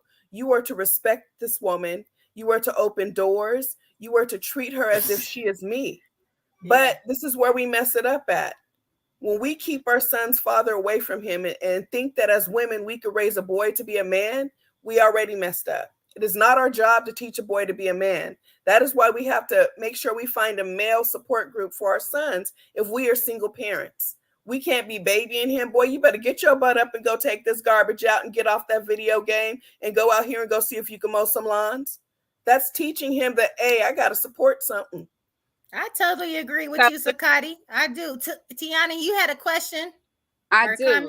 So I'm not going to point it to anyone in particular, so I'll just say women in general.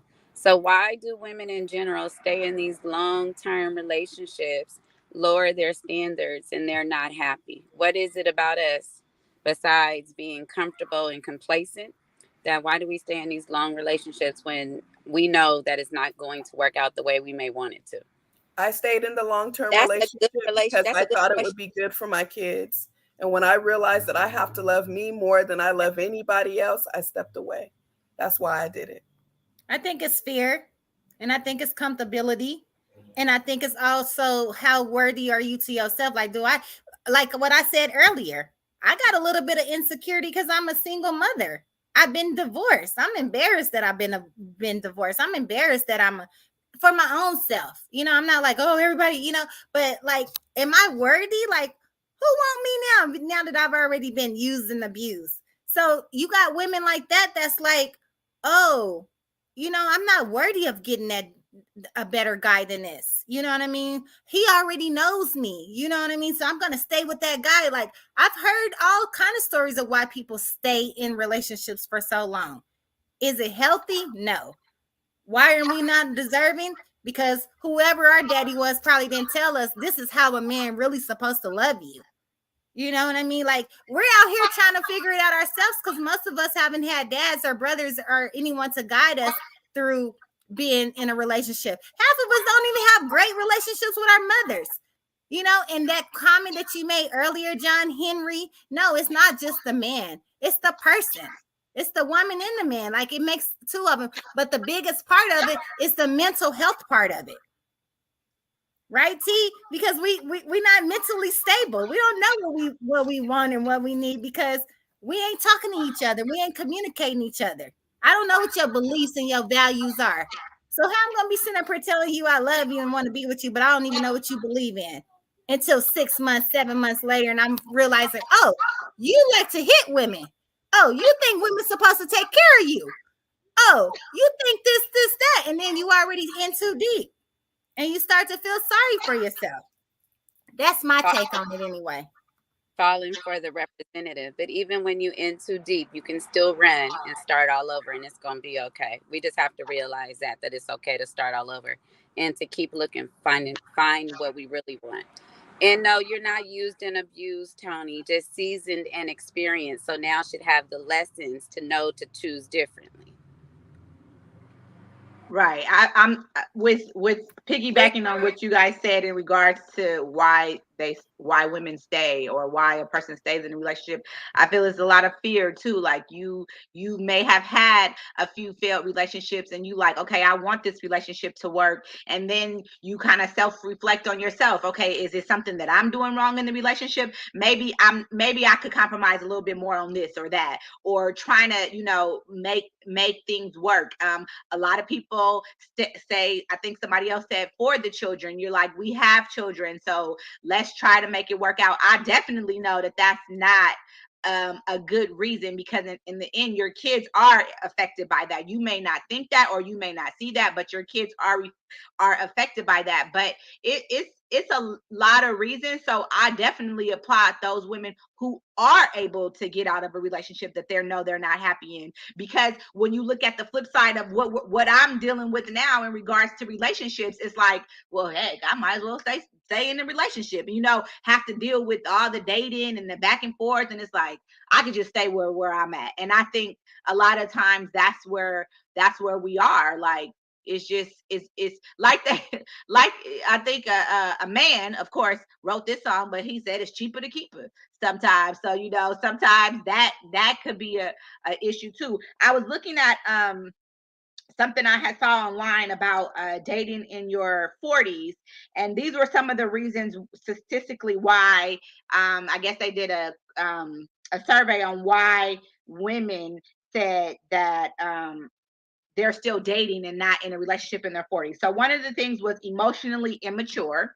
A lot of people feel like still at this age they're emotionally immature. Dying to get married, where you're in that situation, but a lot of men are not in that situation as you. Lost in life, you're trying to still trying to get yourself established, and you want to wait until you are there before you meet somebody. And then on the flip side of it, you've already reached your career peak and you're focused on your career and not focused on a relationship. They said it's harder to find a partner. Some people say, oh, it's because I suck at love. So you have that stuck in your head that you suck at love, so you don't want to look for it, or you don't want to go that extra mile with somebody. Some said they can't be romantic. They feel in a relationship they can't be romantic, so why be in a relationship? And the last thing that I saw that you know, I hear a lot of people talk about is that they're destined to be alone. There are some people that are like, I rather just be alone. I've done this. I've been dating. Somebody could have been dating since they was a teenager all the way up into their 40s. And they're like, I'm done. I'm tired. I'm just living life, enjoying myself. I just want my peace of mind. I don't want no man. Which I don't feel you have to have a man. Like, that's not, some women are like, I have to be with a man. I have to have, like, you don't have to have a man. Yes, that was how it was designed for us. That's how the Bible, that's all of that. But at some point, when you have so much turmoil, so much bad issues in a relationship, sometimes you want a peace of mind. And I think I was there for a while where I just didn't want to be with nobody. I wasn't looking, wasn't trying. I just wanted to be by myself. I enjoyed my own company. I didn't want to be, all up under somebody. And it's okay. It's okay to have those thoughts and those feelings. I totally agree with you. Shani, I think Shani wanted to say something. I wanted to say that I feel like a lot of times women stay in relationships because oftentimes as women, we go into relationships thinking that we can change the man to who we want them to be and not realizing they're who they are. And sometimes you have to take a step back and figure out some things about the situation, and you might even need to change yourself. And people stay in relationships for like just a lot of different reasons. It could be insecurities. It could be, just not wanting, like you guys said, not wanting to start all over again. But I think one of the biggest factors as women, we go into relationships thinking that we're going to change the man, and that's not realistic. And you stay in that relationship trying to continuously change the man instead of changing yourself and getting out the relationship.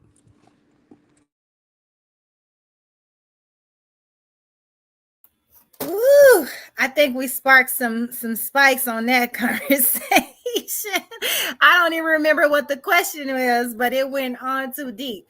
I want to hear from some more of the youngsters on the line. What do y'all feel about this conversation? I know y'all not too experienced about what we're talking about, but what is something that you can talk about? Earlier, when Sakati had said something about basically right now our focus is school, bettering ourselves, working hard, trying to get our careers on track. And I think that although that's true, I don't think that there's anything wrong with having somebody grow with you. And if I'm in a library and they in a library with me, we're studying together, pushing each other. I don't think that there's anything wrong with right now having, a relationship that's growing together. And then we reach we reach the top together. We both have our careers. We can see where we came from and then, have our trials and tribulations or whatever, but then we end up where we need to be. Maybe that's dreaming a little bit, but I don't think that there's anything wrong with having somebody that can hold you accountable and we work hard together.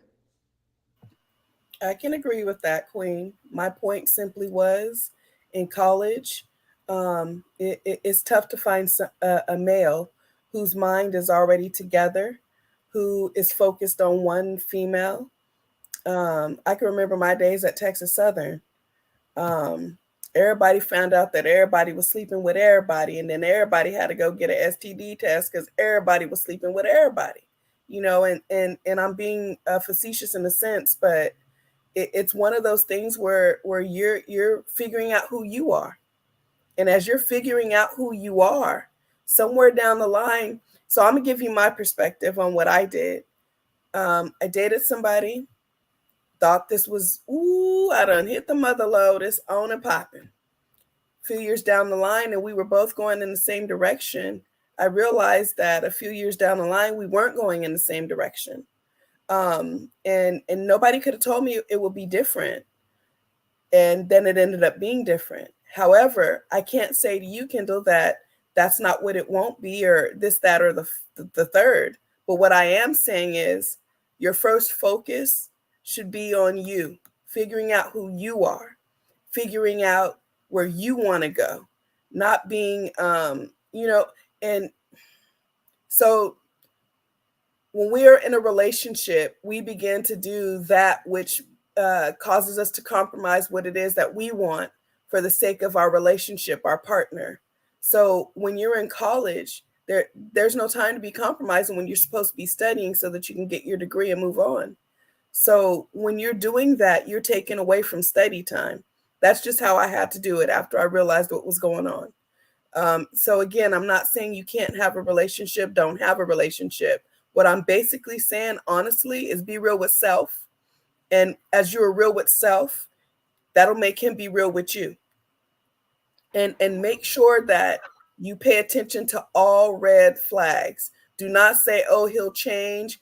Oh, he'll do this. Oh, he'll do that. You be responsible for you. And when you see a red flag, you respect that red flag. Bring it to his attention. Watch how he behaves, not what he tells you, but what he does. And then you make your move. Tommy, can we get And that's just all I was trying to say to you, Queen. I love it. I to love it. piggyback off of that? Can we get into those red flags? What are some of the red flags you ladies, like have when it comes to men? Can I just piggyback really quick off of Kendall and Sakati? Just because I had that experience in college. I was at college on a scholarship, and literally my first week at school, I met this handsome guy from Morehouse. Yeah, I was in love by the second week. So I started in August, and by May I was pregnant. So, and I'm not saying it was him, but I allowed myself to have this newfound love. I was in love with this man, and I ended up pregnant, and it almost not ruined, but it just kind of sidetracked me off my goal. Like I almost lost my scholarship. I had failed 4 of my classes, but luckily, one, I got God, and I had my mother, and I had Omega Boys Club. And I remember when Dr. Marshall had called me, and he was like, hey, Yana, you got to come do your summer review of your fall and spring semester. And I was like, I don't think I'm going back. And he was like, why, you pregnant? And I was like, how you know? And I just started crying, and he was like, well, you and your mom, y'all got to come down to the club, and we're going to have a meeting, because whatever you decide to do, we're going to support you.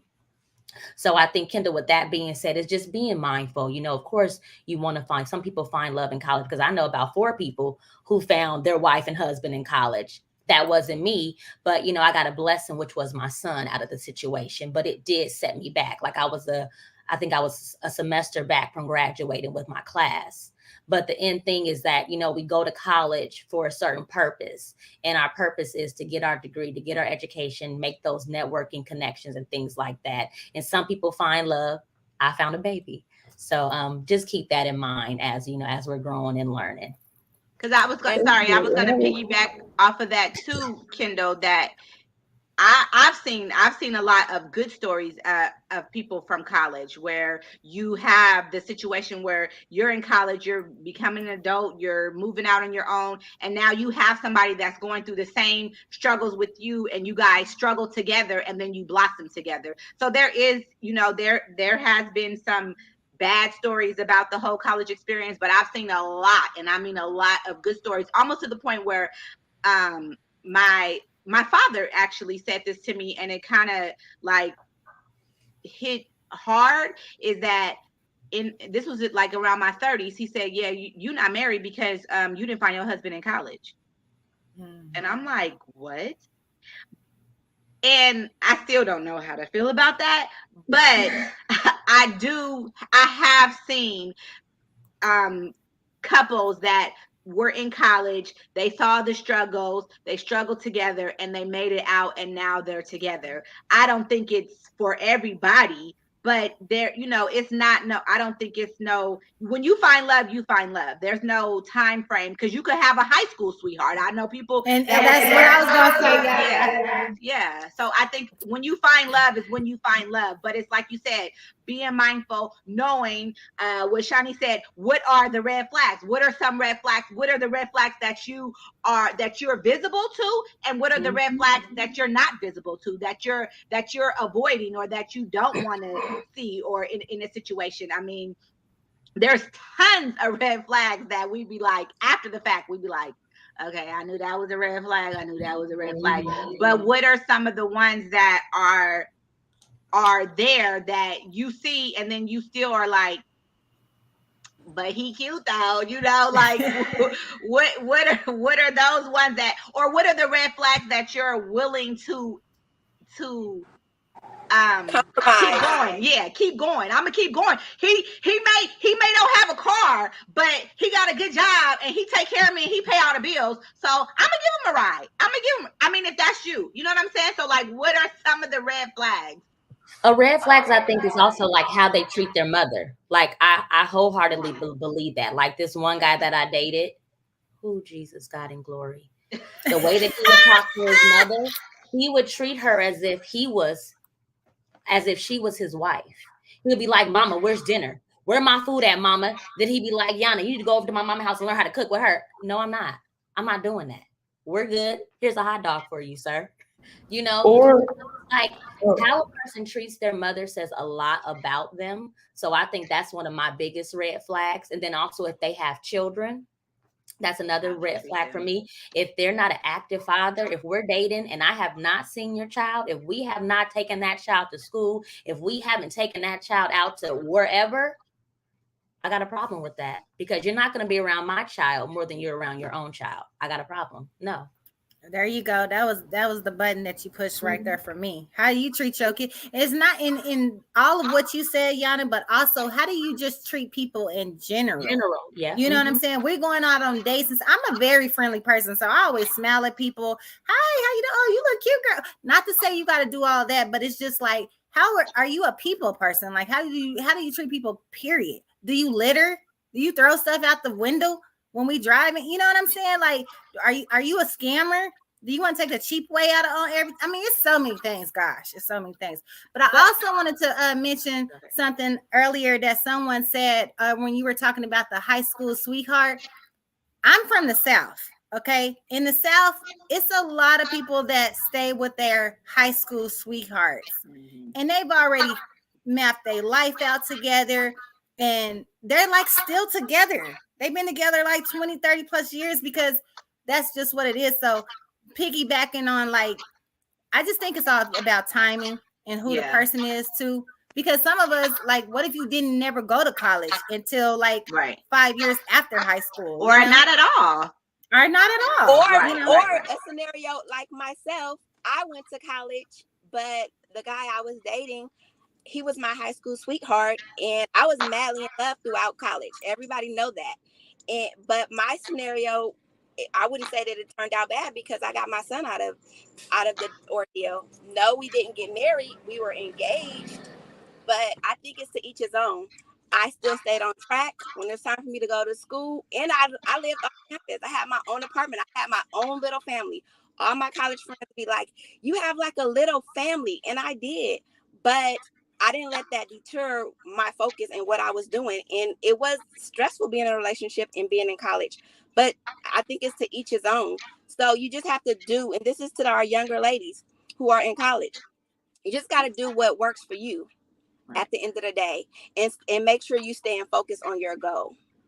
But let's get into red flags. I was gonna say we need to just have arranged marriages like all the other races. And realistically, for the college students, that time in college is time of self-discovery, to experience different things, to try different things, to figure out who you are. So it's not necessarily a bad time because you figure out what you like and what you do not. So it's a good time to do that. So red flag, y'all talked about a couple of different things. I also dated my high school sweetheart. We went to different high schools, but we were together during high school. When I went away to college, we were still together for a short period of time. We ended up breaking up, got back together, had children, got married, and it did not work out, and it's okay, and I'm happy about it. Life experiences, we're going to have them. John was talking about in the comments, how are we teaching our young women to date? We talking about red flags. Tons of red flags. We see them all the time, right? Anger management issues. You talked about how you treat your mother, parents, sisters, women in general. Not able to manage money appropriately. If you always broke, right? How does he can't make it? Yes, people live from paycheck to paycheck. We know and we understand that. But how does he provide for himself or provide for his children? Another red flag for me is men that don't care for their children. I've heard you guys say that, but if you're not like, you don't tell your child good night every night, even though you're not in the house with them, that's something for me to think about, because that should be important. So there's tons of red flags out there. What are some that you guys know or have seen or have overlooked? I know with mama's boys, that's a hard thing, because you could either be I know Yana was saying about how you treat your mom. How you treat your mom could go two different ways, because it's how you treat your mom could be very disrespectful, and okay, that's a red flag. But how you treat your mom come before everybody else, is a red flag as well. Because when you get married or when you with somebody, you leave your mama, and your wife is now who you report to, in a sense. So that could be a problem too. And I've dealt with both of those. Dealt with both of those situations where somebody was very disrespectful to his mama, and I knew that, saw that, and that was a red flag that I ignored. And what happened? He turned out being very disrespectful to me. I saw that. Then I was in a situation where a person was a mama's boy, and it was like you said, there's nothing wrong with being a mama's boy. He had his own place. He still maintained his own. But when I'm talking to you and we having an intimate conversation, and you got to call me back because your mama on the phone, that's a problem. That's a red flag for me. So that's one red flag. Again, the whole thing with the children, how you treat your children, if you're there for your children, how many children you have, because I know I have a limit on how many kids. I don't care. That's me. My red flags, if you got a certain amount of kids, I don't want it, because that means you are focusing on all those kids, and I have kids in my, like, that's too much. If you got if it's a certain limit, that's a red flag for me. If I travel, that's a red flag for me. If you don't travel and I travel all the time, and you don't travel at all, you don't even have a passport, how that's gonna work? How that's gonna work? So it's certain red flags where you're like open about, and then it's red flags where you're like, I'll let that slide. And then do we let the red flag slide? Like, which red flag do we let slide? That's another question or issue that I've had, is trying to figure out what can we compromise on, and what is it like, because we can't have all these red flags and then it's nothing. So, like, do we compromise on some of the red flags?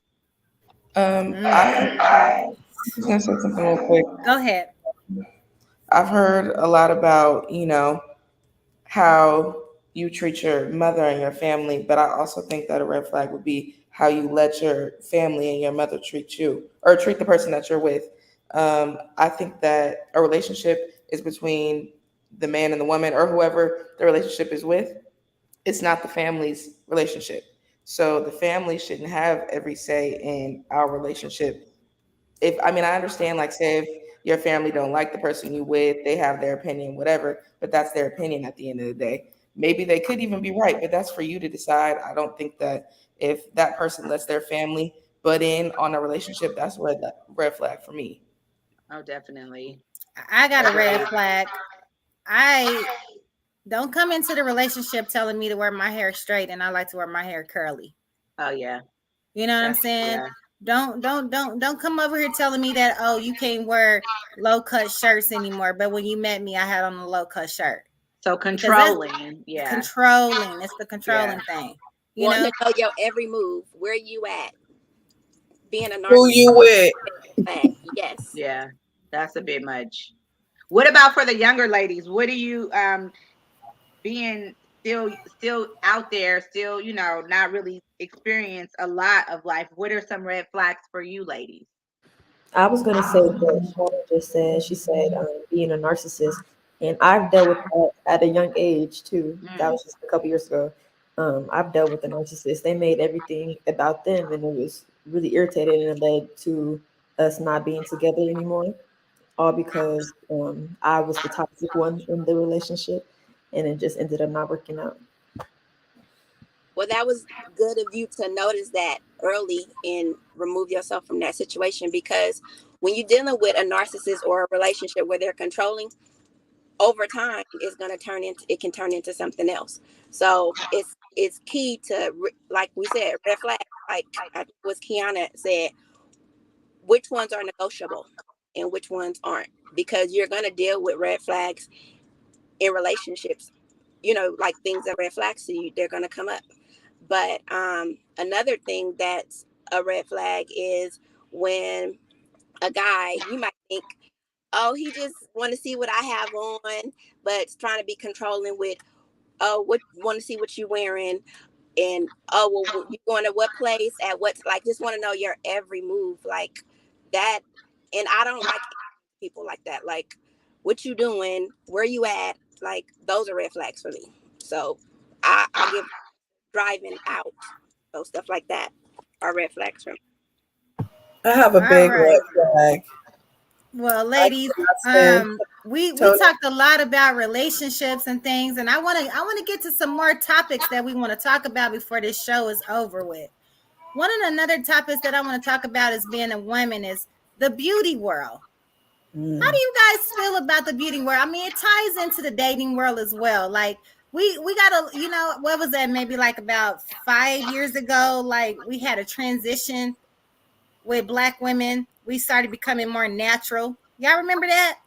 People started embracing their natural hair. They started, like, everything was just natural, right? But then we still have this trend of, like, the sew-ins and the lace fronts and things like that, the eyelashes and the fingernails and all these things. Do you think that the beauty world plays a big part into, like, the dating world? Because it's like, you see the videos, you see social media, you see how these women are, you see how these men react towards these women. How does that play a part in, like, being a woman, or just even this dating world, or just today's society? I I know that think social it's a big media. part. Who's gonna speak? Oh, go ahead.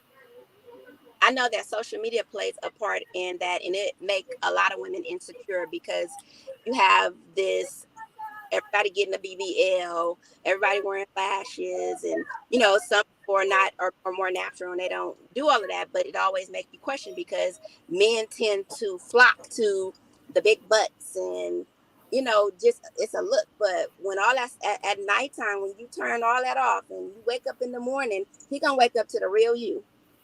So for me, I don't let all of that, like, get to me. I like myself natural. I like myself the way I am. But it does play a huge factor in in our generation, and a lot of, like, the younger girls, and then, like, older women. As you get older, things are, our bodies change, our shapes, things are not as tight. So you start looking to social media and people flying out and getting BBLs and all type of stuff. But it does play a part. But there are some men who don't like that. Some men like natural women, and some men, they like that as a trophy. They'll show you off, take you around, but that's not what they taking home to mama. So that's just my take. I think for me, one of the biggest issues that my ex had with me is that I wear my hair in its natural state. I'm not going to flat iron my hair unless I want to, but I'm not going to be walking around with, flat ironed hair. I like my nappy naughty, um, and I'm comfortable with me. He didn't like that I wouldn't wear a lot of makeup. I like my eyeliner, and I got to make me some eyebrows, and that's about it. But I'm not into, and some lipstick maybe, but I'm not into a lot of enhancing or what have you.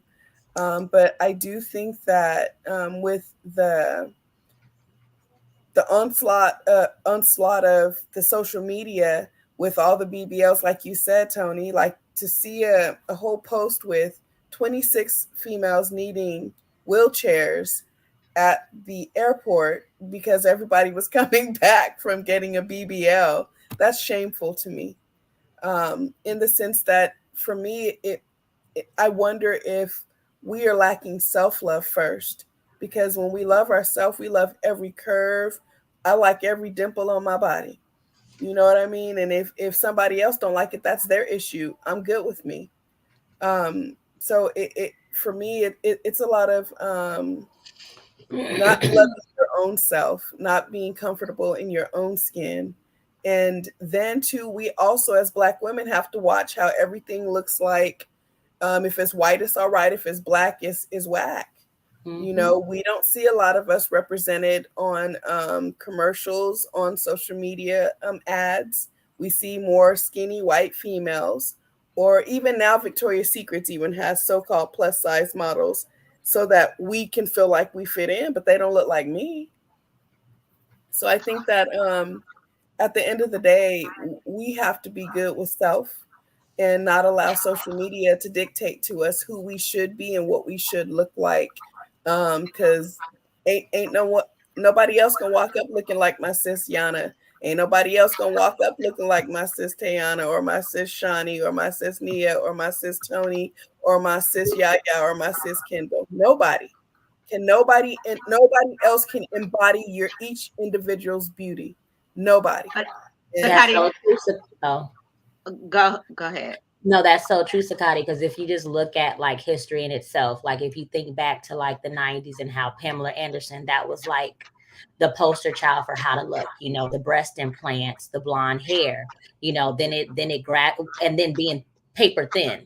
Then it gradually went over to now Paris Hilton, Kim Kardashian, and then that's when the whole big booty became a fad. And so it's like now Black women have always had big booties. I mean, I'm one that doesn't, unfortunately. But Black women are the big booty poster childs. I mean, let's just be honest and be real about it. And before that wasn't in, but now that Kim Kardashian has the big booty, now everyone wants one, and now it's popular and it's amazing. You know, and now a lot of our women are putting their health at risk to try to compete or fit that standard and that mold. And like you said, Sakati, we have to really love ourselves and really embrace who we are and our beautiful features that God has blessed us with. You know, like I had a long issue with my nose. Like I'm like, oh, my nose is so big, I hate it. But in the day, this is what makes me who I am. And once we get to have that mindset, we'll be okay. But we have to really understand like media is what it is. It's media, and it's not who we are. So go But yeah, ahead. piggyback on you and what Sakati was saying, that's and even what Shani was saying in regards to the whole social media aspect, that ties in with relationships, that ties in with red flags. Because if I see that you're on here and all you're looking at is big booty girls, all you want is a big booty girl, or now you with me and you want me to get my butt done because I want your booty to be, oh, I won't cheat on you if your booty get big like this, or whatever the case may be. Like that's a lot that we have to deal with as Black women, as women in general. We have to compete with, or you think you have to compete with all these women that you see on social media. More power to them. I have had insecurities in regards to the same. I have big boobs and I have no booty, but there is somebody, a couple, that's gonna like you for you and for what you got, because I get them all the time. So we have to learn how to embrace ourselves. We have to learn how to when in relationships and when dating, know when it's a red flag, know what's good and what's not good to be in a relationship, know how to love on yourself, because if you're not able to love on yourself, you can't love on somebody else. And that's what, I'm sorry, I didn't hear who was saying it, but that's what, like, that's, I think, where we struggle as women. Like, my insecurity is different from Sakati's insecurity, is different from Ayana's insecurity, from everybody's insecurity, but we all have insecurities. But if we learn to love and embrace ourselves, I think even going into a relationship, we're 10 times better. Because if I'm going into a relationship knowing that I ain't got no big booty, but I got this, I'm cute, I'm creative, I could do this, I could do this, I could do that, then if you don't like it, then I'm not the person for you. If you want a girl with big boobs and I don't have them, I'm not the person for you. I'm not going to fix myself up, or like what Tony was saying with my hair. If I like to wear my hair straight and you want me to wear my hair curly, I'm not for you.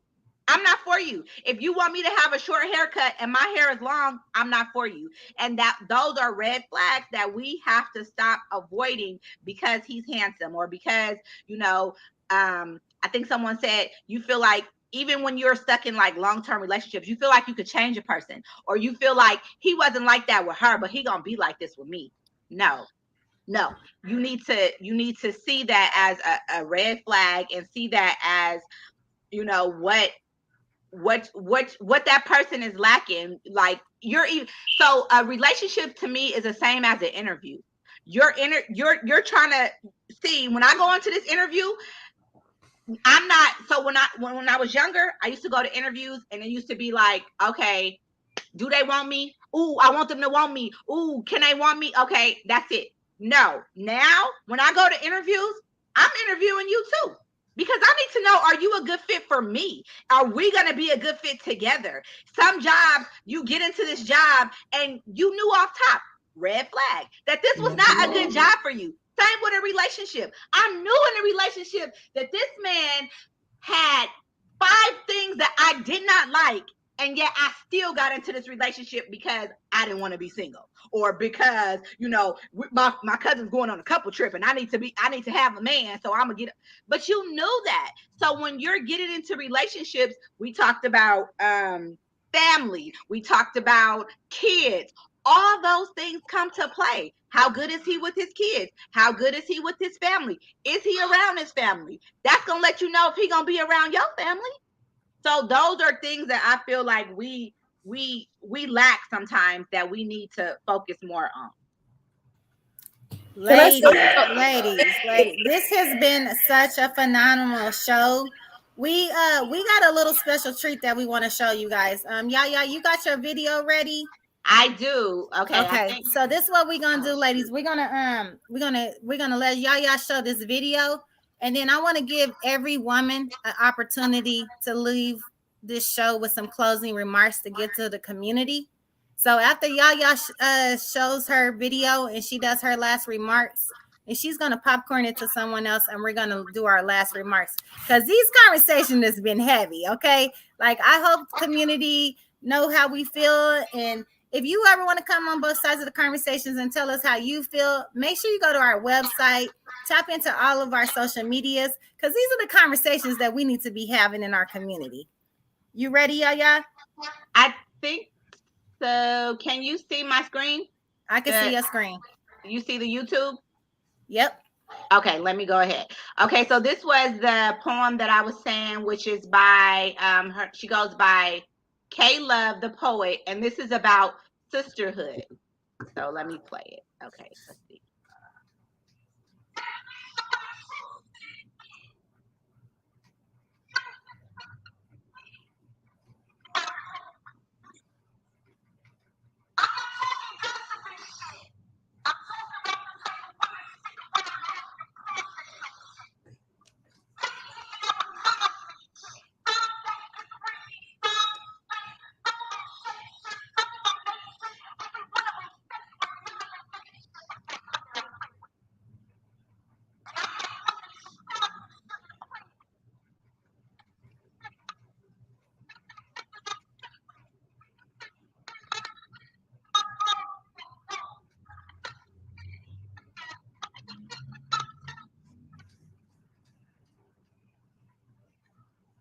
Are y'all able to hear it? No. Oh, wait. Okay, hold on. Distorted. Oh, shucks. Okay. Just maybe tell the name of it. Yeah, so I'll have somebody put it in the chat so that you could hear it yourself. Yeah, I'll put it in the chat. Put it in the chat, and we'll share it with the community, because I want to hear it now. Yes.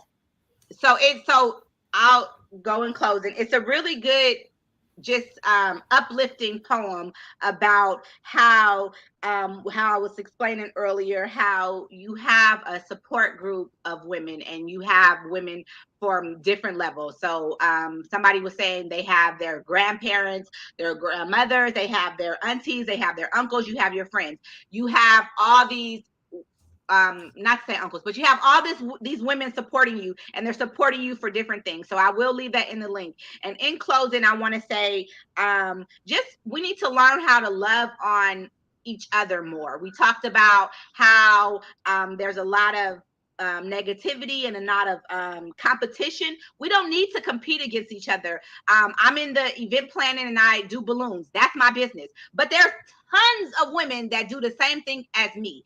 And why are we competing instead of collaborating and instead of trying to figure out things together? Like we have that competition in regards to a lot of things, in regards to how we look, in regards to what we do and what we have going on. We need to learn how to embrace each other more. Also, when regards to relationship and women, like I have let go of a lot of I don't know the word, but things I want out of a person. I've learned to let a lot of that go, but there are also certain things that I will not I'm losing my words, but certain things that I'm not going to bargain on of this is what this person has to have, or I'm not going to be in this relationship. Peace of mind. I want to make sure if it don't have to do with peace, I don't want it. It's a quote that a few people sent to me, and this is how I'm gonna end it. It's a quote a few people sent to me.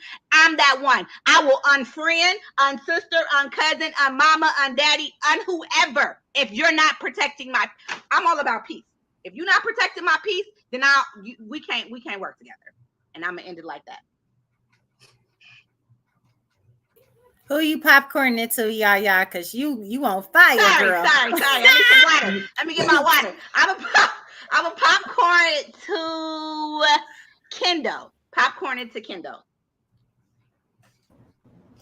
Okay, so I just really appreciate you guys. I appreciate the whole conversation, and basically that we was, I felt like I was learning. I felt like there was a lot that I had questions about that, not necessarily that I wanted to ask, but internally I just didn't know certain things, and I feel like I learned a lot, talking to you guys. So I appreciate you guys, and I'm excited about y'all tune in to our next conversation. The youth is doing a conversation today too, so y'all tune in to that. I like how you put that plug in there, Kendall. Okay, who you popcorn in there too? I'm a popcorn to Miss Tiana. Hello. I don't know if I was ready for this. I just want to say I enjoyed speaking to you ladies like we always do. We talked about women being a mentor. I'm always that one to share resources, to tell people about jobs, to say, do this, to push you, to motivate you.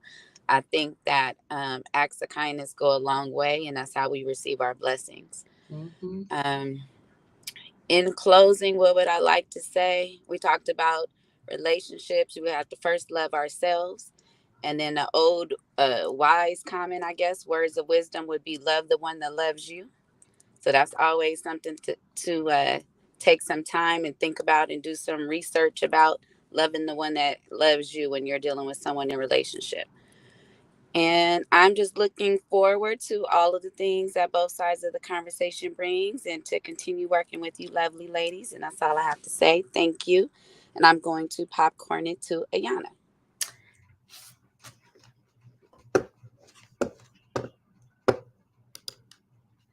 Thank you for a wonderful show, ladies. This conversation was good. It was insightful, impactful, and this is just what we needed. In closing, I just want to say to all those viewers and to the community, thank you for tuning in. And for all the ladies, just continue just to love on yourselves. And whoever's walking in singleness, just know that God has someone out there for you. You just have to have your mind right, put those positive affirmations out there, and God's going to send that man your way.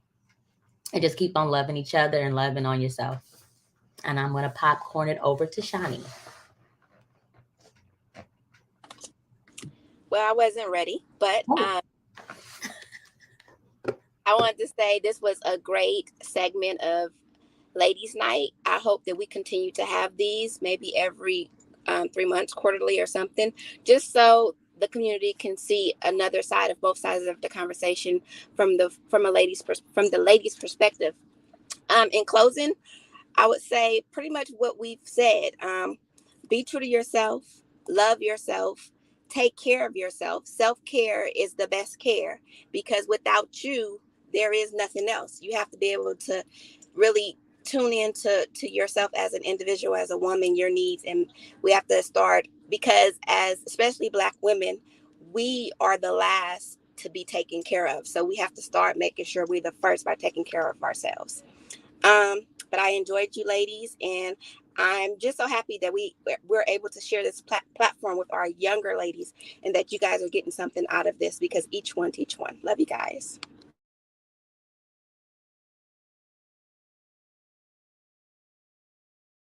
I guess I always forget to popcorn it. I'll popcorn it to Lynette. Hi. I just want to say thank you because this was definitely educated talk tonight. And something I would say, I guess from after today's conversation, we need to have like a little speed dating class for the Black people and Black, get to look good to see what's out there, and don't lower your standards of the age, because just the age ain't a number. Y'all know that song, right? But no, definitely something I want to leave with everybody is just self-love, like Shani said, because that's one of our biggest things right now. Especially since a lot of our Black men that we didn't talk about are dating other races. We need to remember that Black is always beautiful no matter what. I don't care how many men go choose, the Mexicans, the whites, the Chinese, it doesn't matter. The Black people, we still beautiful. And that's what I want to leave everybody with, no matter what. Just remember, we're beautiful. And I'm gonna popcorn it to Sakati. Lynette, great minds think alike, because I was definitely going to say that. One thing that we didn't discuss about media is how if a Black woman or a Black man is on a commercial, they have to have a white partner. And I just want to say that I'm thankful that I'm in a company of strong Black women who at some point are going to relinquish their strength for those vows, and those vows that we will all take seriously when it is our time. But I do want to say I'm thankful for each one on this show today, and that thankfully it's not going to stop here, and we're going to be able to have these conversations a little more often, because it is necessary. Maybe one day we can have not one day, but I don't know if y'all ready to see what happens when it's the men and the women together, but I think that that's something that we need to do together, respectfully. But I really appreciate each of you, and I was jotting down notes, and I learned a lot from everyone. And this truly was a both sides of the conversation, because each one got to give their perspective. So I'll leave you with saying that I hope that each and everyone on this broadcast and everyone hearing, that you have a great rest of your week, that your week is prosperous, and that it is filled with accomplishments and grace. And boom, it's back to you, Tony. Or is it Nia? I think Nia. Yeah, it's me. But I just want to thank everybody for tuning in. And I want to thank the ladies on here right now. You guys making me feel safe. So I just wanted to say that. And I took note of everything you guys said. Everything is noted. So thank you. And then thank you to everybody. And yeah, like Kendall said, tune into our youth show.